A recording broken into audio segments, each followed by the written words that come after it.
আজকের ক্লাসে আমরা অ্যাম ইজ আর এর ব্যবহার শিখব। তো অ্যাম ইজ আর আমরা কখন ব্যবহার করব এসো জেনে নিই। হই, হাও, হয়, এই তিনটে ক্রিয়া যখন আমরা দেখতে পাবো তখনই কিন্তু আমরা অ্যাম ইজ আর ব্যবহার করব। দেখো আমরা জানি ক্রিয়া ছাড়া কোনোদিনই বাক্য গঠন করা সম্ভব নয়। কি বললাম?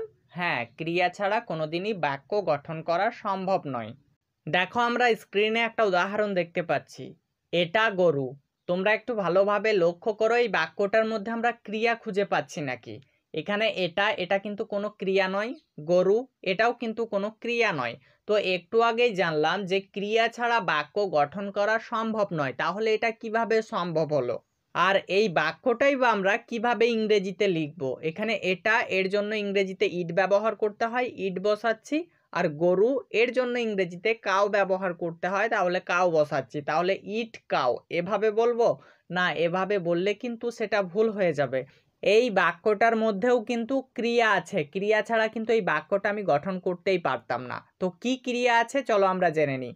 এটাকে আমরা বলি এটা হয় গরু। এখানে হয় ক্রিয়া উহ্য আছে, তো এখানে আমাদেরকে হয় বললেও হয়, না বললেও হয়। তো এখানে হয় ক্রিয়া আমরা উহ্যই রাখি সব সময়, আমরা হয় ক্রিয়া বলার প্রয়োজন মনে করি না। তো এখানে এটাকেই বলা হয় অনুক্ত ক্রিয়া বা উহ্য ক্রিয়া। যখনই কোনো বাংলা বাক্যে হই, হও, হয় এই ক্রিয়াগুলো উহ্য থাকে তখনই আমাদেরকে অ্যাম ইজ আর ব্যবহার করতে হয়। তো কোন সাবজেক্টের পরে অ্যাম ইজ আর ব্যবহার করতে হয় এসো এটা একটু সহজ করে জেনে নিই। আই থাকলে সেখানে আমাদেরকে অ্যাম ব্যবহার করতে হয়, এই কথাটা তোমাদের যেন মাথায় থাকে। আই সাবজেক্টের পরে সবসময় অ্যাম ব্যবহার করতে হয়। হি, সি, নেম, ইট এই সাবজেক্টগুলোর পরে আমাদেরকে ইজ ব্যবহার করতে হয়। ইউ, উই, দেই এই সাবজেক্টগুলোর পরে আমাদেরকে আর ব্যবহার করতে হয়। এবার তোমরা একটু লক্ষ্য করো, এটা এর ইংরেজি কি? হ্যাঁ, ইট। তো আমরা ইট বসাচ্ছি, ইট এরপরে কি ব্যবহার করতে হবে? হ্যাঁ দেখো আমরা দেখতে পাচ্ছি ইজ ব্যবহার করতে হবে, তো ইজ বসাতে হবে এবার। আর গরু এর জন্য কাউ ব্যবহার করতে হবে, তাহলে হয়ে যাবে it is cow. It is cow অর্থাৎ এটা গরু বা এটা হয় গরু। আবার অনেকের মনে একটা প্রশ্ন থাকে যে দুই শব্দের যে বাক্যগুলো রয়েছে সেগুলোর পরপর যদি আমরা ইংরেজি বসিয়ে দিই তাহলে সেটার ইংরেজি বাক্য গঠন হয়ে যায়। উদাহরণ দেখি, ব্যাপারটা খুব সহজে বুঝতে পারবো। যেমন দেখো, আমি যাই, তুমি যাও, আমি দেখি, তুমি বলো, এরকম অনেক বাক্য রয়েছে। তো আমি এখানে চারটা উদাহরণের মাধ্যমে তোমাদেরকে বোঝানোর চেষ্টা করছি। তো দেখো এখানে আমি এর জন্য আই ব্যবহার করতে হয়, আই বসিয়ে দিচ্ছি। আর যাই এর ইংরেজি হচ্ছে গো, তাহলে গো বসিয়ে দিচ্ছি, তাহলে হয়ে যাচ্ছে আই গো মানে আমি যাই। ঠিক তেমনি করে দেখো তুমি এর জন্য ইউ ব্যবহার করতে হয়, তো ইউ বসিয়ে দিচ্ছি। আর যাও এর ইংরেজি হচ্ছে গো, তাহলে হয়ে যাচ্ছে ইউ গো মানে তুমি যাও। ঠিক তেমনি করে দেখো আমি দেখি, এখানে আমি এর জন্য আই ব্যবহার করব। আর দেখি এর ইংরেজি হচ্ছে সি, তো আই সি মানে আমি দেখি।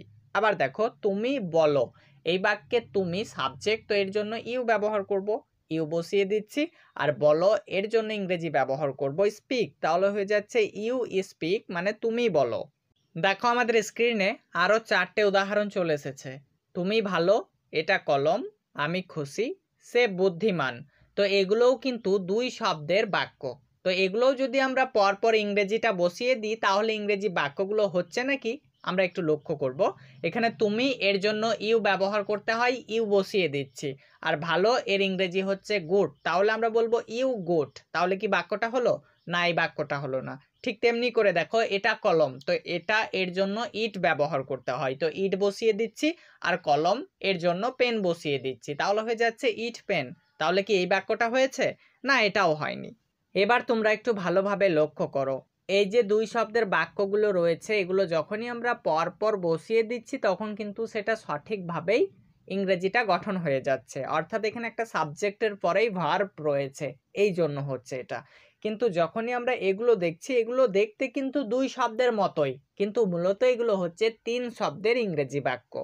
আমরা দেখার সময় দুইটা শব্দ দেখতে পাচ্ছি, কিন্তু একটু ভালোভাবে যদি এটাকে চিন্তা করি তাহলে আমরা তিনটা শব্দ খুঁজে পাবো।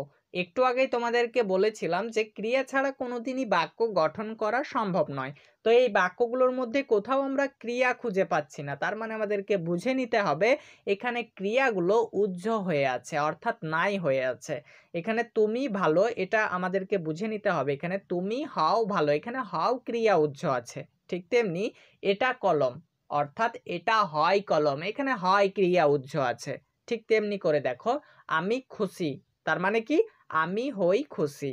আবার দেখো সে বুদ্ধিমান, অর্থাৎ সে হয় বুদ্ধিমান, এখানে হয় ক্রিয়া উহ্য আছে।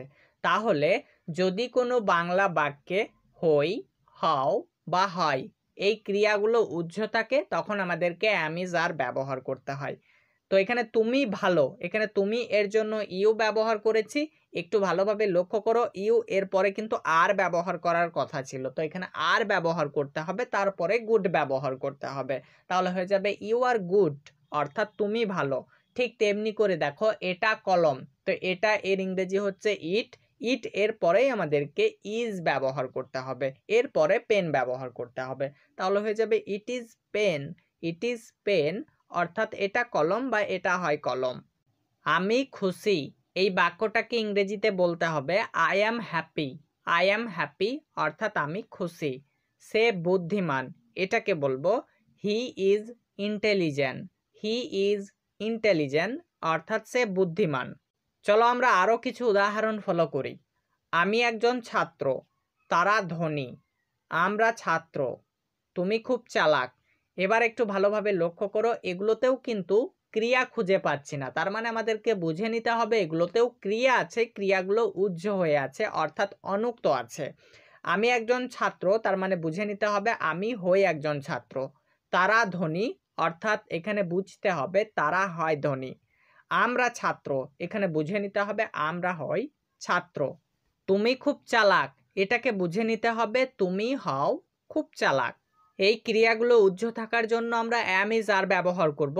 আমি একজন ছাত্র, এটাকে বলবো আই অ্যাম আ স্টুডেন্ট, অর্থাৎ আমি একজন ছাত্র। তারা ধনী, তো বলবো দে আর রিচ, অর্থাৎ তারা ধনী।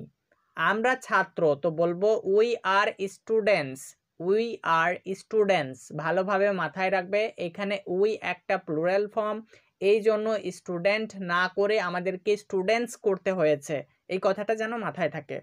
ঠিক তেমনি করে দেখো তুমি খুব চালাক, তো বলবো you are very clever, you are very clever, অর্থাৎ তুমি খুব চালাক। দেখো আমরা আরও তিনটে উদাহরণ দেখতে পাচ্ছি। এটা আমার কলম, এটা ইংরেজিতে বলবো ইট ইজ মাই পেন, অর্থাৎ এটা আমার কলম।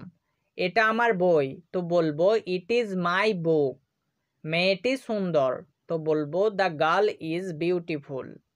তাহলে যখন কোনো বাংলা বাক্যে হই, হও বা হয় ক্রিয়াগুলো উহ্য থাকবে তখন আমরা অ্যাম ইজ আর ব্যবহার করব। তো আজকে এই পর্যন্তই, সাক্ষাৎ হচ্ছে পরবর্তী ক্লাসে, ভালো থাকবে সবাই।